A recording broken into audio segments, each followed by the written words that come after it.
I don't know anything about plants, but the experts at Van Wilgen's definitely do. I had such an informative chat with owner Ryan Van Wilgen and learned so much. And here are our picks for Mother's Day. I'm standing next to the most beautiful lilac bushes. I love this dark purple, and of course, nothing is better than the lilac. So Van Wilgen's is having a deal on the baskets, which is sort of a classic Mother's Day gift. And can you tell us a little bit about these? Yeah, so these are decorative baskets, which we really like. There's a lot of different styles. And then combos in them, so you get some verbena, some petunia, some lobelia, and there's many different flavors that you can choose from, different color palettes. These are so cute.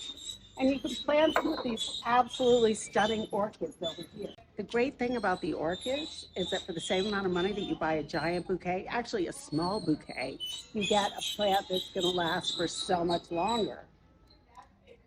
The colors? This is what I want for Mother's Day. I love an orchid. It's so pretty. So I just got back from Bermuda, and I feel like I'm back in Bermuda with the hibiscus. It's so beautiful. Can you tell me a little bit about this plant and if it's easy to care for? Tropical hibiscus are one of my favorites. They're going to flower like every single day. A flower is going to open.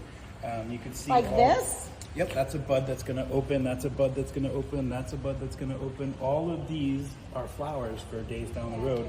Hibiscus, one, I always like to look for the braided kind because these are all individual plants. So you're going to get a bigger plant on the top and more flowers, obviously. We talked about deadheading and picking off, or you can just give it a little shake. This is a mandevilla. Mandevilla. Yeah, so it's a vining tropical. It's a tropical plant. Will bloom its head off all summer. And then you can try to bring it into the house, south-facing, sunniest window you have, kind of limp it through the winter and bring it back next year. Or come back next year, and you definitely get your money's worth because it flowers, like I said, all summer. And I'm smitten with the Spanish lavender. I love that it's almost in a little topiary shape. How do these grow? What's the deal here?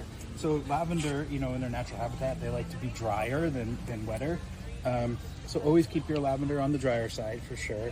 That's a good thing to know. Yeah, don't overlove it, we say, All right, so all our tomatoes and herbs, veggies are grown organically, organic soil, fertilizers. This is San Marzano, which is a must for sauce, and roots growing out the bottom. And this is a peat pot. You can compost that. I love these big birds of paradise. They're not flowering birds of paradise. No, more for the foliage. It's for the foliage, and I just would love to have these all over my house. All I care about is it easy? It's pretty easy, yeah.